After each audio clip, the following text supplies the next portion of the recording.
வணக்கம். பிப்ரவரி 9ஆம் தேதி இன்னைக்கான முதல் பதிவு. பங்குச்சந்தையில் நடந்த சில விஷயங்களை விரைவாக பார்க்கலாம். முக்கியமான தகவல், நான் செபி ரெஜிஸ்டர்ட் அட்வைசர் கிடையாது. நம்ம சேனல்லேருந்து எப்போதுமே ஸ்டாக் ரெக்கமெண்டேஷன்ஸ் கிடையாது.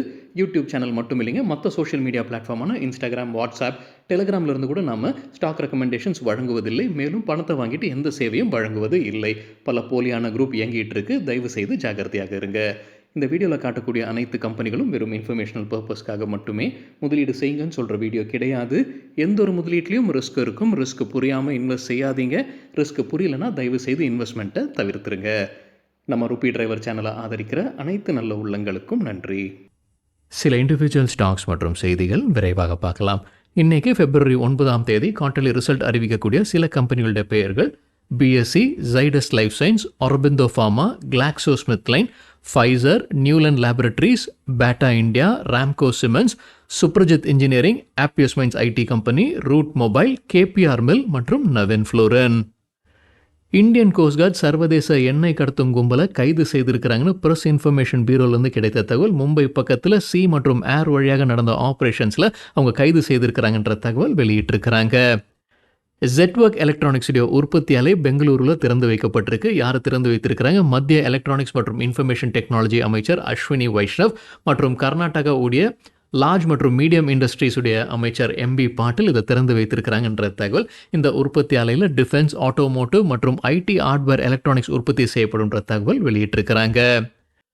இந்தியா அமெரிக்கா வர்த்தக ஒப்பந்தம் குறித்து வீக்கெண்டில் நம்ம செய்தி பார்த்துருந்தோங்க. இப்போ அமைச்சர் காமர்ஸ் மினிஸ்டர் பியூஷ் கோயல் என்டிடிவிக்கு பேட்டி கொடுத்துருக்கிறாரு. அதுலேருந்து கிடைத்த சில தகவல். ஒரு கேள்வி என்ன கேட்கப்பட்டதுன்னா, இண்டஸ்ட்ரியல் குட்ஸ் அமெரிக்காவிலேருந்து வரும்போது டேரிஃப் ஜீரோ ஆகுமா, அனைத்து இண்டஸ்ட்ரியல் குட்ஸ்க்கும் ஜீரோ ஆகுமான்ற கேள்வி கேட்கப்பட்டது.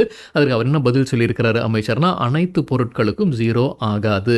சிலதுக்கு டேரிஃப் இருக்கும், சிலதுக்கு படிப்படியாக ஜீரோ ஆகும், சிலதுக்கு கோட்டா பேசிஸில் டேரிஃப் விலக்கு வழங்கப்படும். அப்போ குறிப்பிட்ட அவர் கேட்கப்பட்ட அடுத்த கேள்வி என்னன்னா, ஆட்டோமொபைல் செக்டர், அதாவது கார்ஸ், பைக்ஸ்க்கு அதுக்கு எப்படி இருக்குன்னு கேட்கப்பட்டதற்கு அவர் கரெக்டான குறிப்பிட்ட ஒரு பதில் கொடுக்கலீங்க. எப்படி யூரோப்பியன் யூனியனுக்கு இருக்கோ அதே போல் கோட்டா சிஸ்டம் அமெரிக்காவுக்கும் இருக்குன்னு அமைச்சர் பியூஷ் கோயல் தெரிவிச்சிருக்கிறார். நம்ம யூரோப்பியன் யூனியன் டீல் பற்றி பேசும்போது நம்ம பார்த்துருந்தோம். கோட்டா இருக்கு, 1,00,000 வாகனங்களுக்கு அந்த வரி குறைக்கப்படுது, இல்லை விலக்கு வழங்கப்படுதுன்ற செய்தி நம்ம பார்த்துருந்தோம். அந்த கோட்டா ரீச் ஆயிடுச்சுன்னா அதுக்கப்புறம் அவங்களுக்கு அந்த டேரிஃப் விலக்கோ இல்லை பூஜ்ஜியமோ ஆகாதுன்ற மாதிரி நம்ம யூரோப்பியன் யூனியனில் பார்த்துருந்தோம். ஸோ கிட்டத்தட்ட அந்த மாதிரி தான் அமெரிக்காவுடனும் ஒப்பந்தத்தில் வருவதாக சொல்லியிருக்கிறாரு அமைச்சர் பியூஷ் கோயல். அப்போ எந்தெந்த ப்ராடக்ட்ஸ் எல்லாம் ஜீரோ உடனடியாக ஆகுது அமெரிக்காவிலேருந்து வரும்போது, இந்த இண்டஸ்ட்ரியல் இது கீழே வரும்போதுன்னு சொல்லும்போது அவர் இதை சிப்ஸ் சொல்லியிருக்கிறாரு. ஐசிடின்றது இன்ஃபர்மேஷன் அண்ட் கம்யூனிகேஷன் டெக்னாலஜிக்கு தேவைப்படக்கூடிய ப்ராடக்ட்ஸ், ஏஐ மற்றும் டேட்டா சென்டருக்கு தேவைப்படக்கூடிய ப்ராடக்ட்ஸ் எல்லாமே இமீடியட்டாகவே ஜீரோ ஆகிறதுக்கான வாய்ப்புகள் தான் அதிகமாக இருக்குது.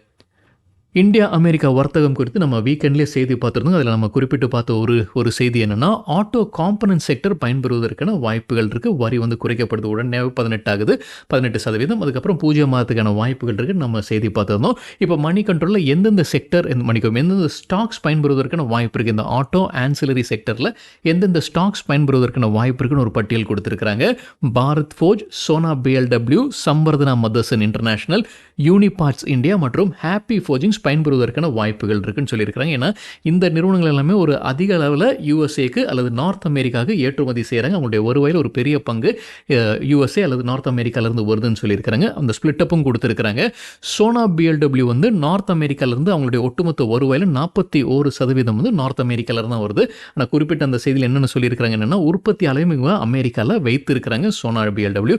ஸோ ஸ்பிளிட்டப் என்ன அப்படின்றது தெரியல, இங்கேருந்து எவ்வளோ போகுது அப்படின்ற ஸ்பிளிட்டப் தெரியல. ஆனால் ஒட்டுமொத்தமாக 41% அவங்களுடைய வருவாயில் நார்த் அமெரிக்காவில் தான் வருது. அவங்க உற்பத்தியாலையும் அங்கே வைத்திருக்கிறாங்க அமெரிக்காவில்.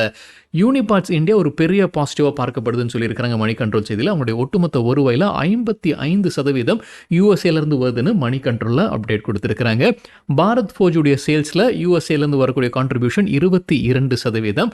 சம்வர்தனா மதர்சனுக்கு ஒட்டுமொத்த வருவாயில் நார்த் அமெரிக்கா கான்ட்ரிபியூட் பண்ணுறது 18%-20%. இந்தியா அமெரிக்கா வர்த்தக ஒப்பந்தம் குறித்து இந்தியாவுடைய முன்னாள் அம்பாசிடர், WTOக்கான இந்தியாவுடைய முன்னாள் அம்பாசிடர் ஜெயந்த் தாஸ்குப்தா அவருடைய கருத்து தெரிவிச்சிருக்கிறாரு. இந்த டீலில் கையெழுத்திடுவது அவ்வளவு எளிதாக இருக்காது. அதாவது அவர் சொல்கிறது கடைசி கையெழுத்து. அவர் குற்றம் சாட்டுவது டொனால்ட் ட்ரம்ப் மீது தான். டொனால்ட் ட்ரம்ப் பற்றி நமக்கு தெரியும், அவருடைய குணம் பற்றி தெரியும்னு ஜெயந்த் தாஸ்குப்தா பேசியிருக்கிறாரு. அதனால் இந்த டீலை முடிக்கும் வரைக்கும் நம்மளால் ஒன்றும் சொல்ல முடியாது, அது முடிப்பது அவ்வளவு எளிதாக இருக்காதுன்னு அவருடைய கருத்தை தெரிவிச்சிருக்கிறாரு. மார்ச் மாதத்தில் 2 நாடுகளும் கையெழுத்திடுவாங்கன்ற எதிர்பார்ப்பு இருந்துகிட்டு இருக்கு. HPCL முன்னாள் சேர்மன் மற்றும் managing director India America trade deal குறித்து பேசியிருக்கிறாரு. அமெரிக்கா சொல்லியிருக்கக்கூடிய ஒரு கண்டிஷன் வந்து இந்தியா ரஷ்யா கிட்ட வந்து எண்ணெய் வாங்குறதை நிறுத்த வேண்டும் அப்படின்றது. இப்போ HPCL முன்னாள் சேர்மன் மேனேஜிங் டைரக்டர் என்ன சொல்லியிருக்கிறார், CNBC TV பேட்டி கொடுத்திருக்கிறாரு. ரஷ்யா கிட்ட இருந்து எண்ணெய் வாங்குறது முற்றிலுமா நிற்காது, அதாவது ஜீரோ ஆகாது, குறைவதற்கான வாய்ப்பு இருக்குது, ஆனால் ஜீரோ உடனடியாக ஆகாதுன்னு அவருடைய கருத்தை தெரிவிச்சிருக்கிறாரு. தகவல் நமக்கு கிடைத்தது CNBC TV18 தமிழக அரசின் இடைக்கால பட்ஜெட் வரும் 17ஆம் தேதி தாக்கல் ஆகுதுன்னு தினத்தந்தியில் தகவல் கொடுத்திருக்கிறாங்க. தமிழக நிதியமைச்சர் தங்கம் தென்னரசு 9:30 மணி அளவில் இது தாக்கல் செய்வதற்கான வாய்ப்புகள் இருக்குன்னு அந்த செய்தியில் சொல்லியிருக்கிறாங்க. இந்தியா மலேசியா இடையே இருக்கக்கூடிய பைலேட்ரல் காமர்ஸ் டீல் குறித்து மணி கண்ட்ரோலில் தகவல் கொடுத்திருக்கிறாங்க. பாரத பிரதமர் 2 நாட்கள் சுற்றுப்பயணம் மேற்கொண்டிருக்கிறாரு மலேசியாவில். ஸோ இந்தியாவுடைய UPI அங்கே கொண்டு வர இருக்கிறாங்க. ஸோ 2 நாடுகளும் ருப்பி ரிங்கட் ட்ரேட் செட்டில்மெண்ட் நடப்பதற்கான வாய்ப்புகளும் இருக்குன்னு மணி கண்ட்ரோலில் அப்டேட் கொடுத்திருக்கிறாங்க. ரிலையன்ஸ் இண்டஸ்ட்ரீஸ் குறித்து மணி கண்ட்ரோல்லேருந்து கிடைத்த தகவல், அவங்களுடைய மற்றொரு நிறுவனம் தான் ரிலையன்ஸ் கன்சியூமர் ப்ராடக்ட்ஸ். அவங்க ஆஸ்திரேலியா நிறுவனமான குட்னஸ் குரூப்பில் மெஜாரிட்டி ஸ்டேக் வாங்குறாங்க. இந்த குட்னஸ் குரூப் கைவசம் இருக்கக்கூடிய 2 முக்கியமான பிராண்ட் வந்து ஒன்று நெக்ஸ்பா மற்றும் பேஸ், எல்லாமே ஹெல்த் ட்ரிங்க்னு நினைக்கிறாங்க. நெக்ஸ்பா மற்றும் பேஸ்ன்ற ஹெல்த் ட்ரிங்க் வந்து அவங்க ஆஸ்திரேலியன் கிரிக்கெட்டரான பேட் கமின்ஸுடன் இணைந்து அதை டிசைன் பண்ணியிருந்திருக்கிறாங்க அந்த நிறுவனம். அது குறிப்பிடத்தக்கது. ஸோ ரிலையன்ஸ் வந்து குட்னஸ் குரூப்பில் வந்து மெஜாரிட்டி ஸ்டேக் வாங்குறாங்க. குட்னஸ் குரூப்புடைய 2 முக்கியமான பிராண்ட் தான் நெக்ஸ்பா மற்றும் பேஸ். ஏற்கனவே இதே மாதிரியான ஒரு பார்ட்னர்ஷிப்பில் ரிலையன்ஸ் முன்னே வந்திருக்கிறாங்க. நம்ம ஸ்ரீலங்கன் கிரிக்கெட்டரான முத்தையா முரளிதரனும் அவங்க ஒரு பார்ட்னர்ஷிப்பில் வந்து ஸ்பின்னர் அப்படின்ற ஒரு ட்ரிங்கை அறிமுகம் செய்திருக்கிறாங்க. ஸோ இப்போ வந்து அவங்க ஆஸ்திரேலியாவில் குட்னஸ் குரூப்பில் மெஜாரிட்டி ஸ்டேக் வாங்கியிருக்கிறாங்க. ரிலையன்ஸ் கன்சியூமர் ப்ராடக்ட்ஸ், ரிலையன்ஸ் இண்டஸ்ட்ரீஸுடைய மற்றொரு நிறுவனம். BEML தரப்பு வந்து ஒரு அப்டேட் இருக்குது. அவங்க குவார்ட்டர்லி ரிசல்ட்டும் வெளியிட்டிருந்தாங்க. ரிசல்ட் வந்து நம்ம பின்வரும் ஸ்லைடில் பார்க்கலாங்க. கம்பெனி ஒரு முதலீடு செய்கிறாங்க. 1500 கோடி ரூபாயில் உற்பத்தி ஆலை மத்திய பிரதேஷில் அமைக்கிறாங்க. ரயில் உற்பத்தி ஆலை அடுத்த 5 ஆண்டில் இது ஃபேஸ் பை ஃபேஸ் திறக்க இருப்பதாக சொல்லியிருக்கிறாங்க BEML. State Bank of India quarterly result அறிவிச்சிருக்கிறாங்க. இந்த குவார்ட்டர்லாம் ஹையஸ்ட் எவர் குவார்ட்டர்லி ப்ராஃபிட்டை பார்த்துருக்கிறாங்க ஸ்டேட் பேங்க் ஆஃப் இந்தியா. தகவல் நமக்கு கிடைத்தது CNBC TV18 ஸ்டாண்டலோன் பேசிஸில் நெட் ப்ராஃபிட் 21,028 கோடி ரூபாய், இயர் ஆன் இயர் 24% அதிகரித்தது. நெட் இன்ட்ரெஸ்ட் இன்கம் 45,190 கோடி ரூபாய், இயர் ஆன் இயர் 9% அதிகரித்தது. கிராஸ் நான் performing assets ratio 1.57%, year on year compare பண்ணும்போது 50 பேசிஸ் பாயிண்ட்ஸ் குறைஞ்சிருக்கு. Net NPA ratio 0.39%, year on year compare பண்ணும்போது 14 பேசிஸ் பாயிண்ட்ஸ் குறைஞ்சிருக்கு. நிதியாண்டு 2026 கிரெடிட் க்ரோத் கைடன்ஸை உயர்த்தி இருக்கிறாங்க SBI. முன்ன சொன்னது 12-14% இருக்கும்னு, இப்போ சொல்லியிருப்பது 13-15%. கிரெடிட் க்ரோத் கைடன்ஸ்ன்றது, கிரெடிட் க்ரோத்னு சொல்லும்போது நம்ம லோன் புக்குடைய வளர்ச்சி அப்படின்னு புரிஞ்சுக்க முடியும். ஸோ லோன் புக்குடைய வளர்ச்சி அதிகரிக்கும்ன்ற கைடன்ஸ் கொடுத்துருக்குறாங்க State Bank of India. Kotak Mahindra bank குறித்து நம்ம வீக்கெண்டில் செய்தி பார்த்துருந்தோங்க. IDBI பேங்குடைய டிஸ்இன்வெஸ்ட்மெண்ட்டில் அவங்களுடைய பேர் அடிப்பட்டது. அதாவது ஃபினான்ஷியல் பிட்ஸ் அவங்க தாக்கல் செய்திருக்கிறாங்கன்னு பத்திரிகையில் செய்தி வந்தது. இந்த செய்தி நம்ம வீடியோவில் நம்ம பார்த்துருந்தோம். இப்போ கோட்டக் மஹிந்திரா பேங்க் அந்த செய்திக்கு விளக்கம் கொடுத்துருக்குறாங்க. அவங்க ஃபினான்ஷியல் பிட்டை தாக்கல் செய்யலைன்னு விளக்கம் கொடுத்துருக்காங்க. ஸோ IDBI பேங்குடைய 60% ஸ்டேக் LIC மற்றும் அரசு, மத்திய அரசு 2 பேரும் இணைந்து 60% ஸ்டேக்கை விற்பனை செய்கிறாங்க. அது வாங்குவதற்கான ஃபினான்ஷியல் பிட்டில் கோட்டக் மஹிந்திரா பேங்க் பங்கு எடுத்திருக்கிறாங்கன்னு செய்தி வெளியானது. அதற்கு மறுப்பு தெரிவிச்சிருக்கிறாங்க. இல்லை, நாங்கள் பங்கு எடுக்கலன்னு கோட்டக் மஹிந்திரா பேங்க் மறுப்பு தெரிவிச்சிருக்கிறாங்க.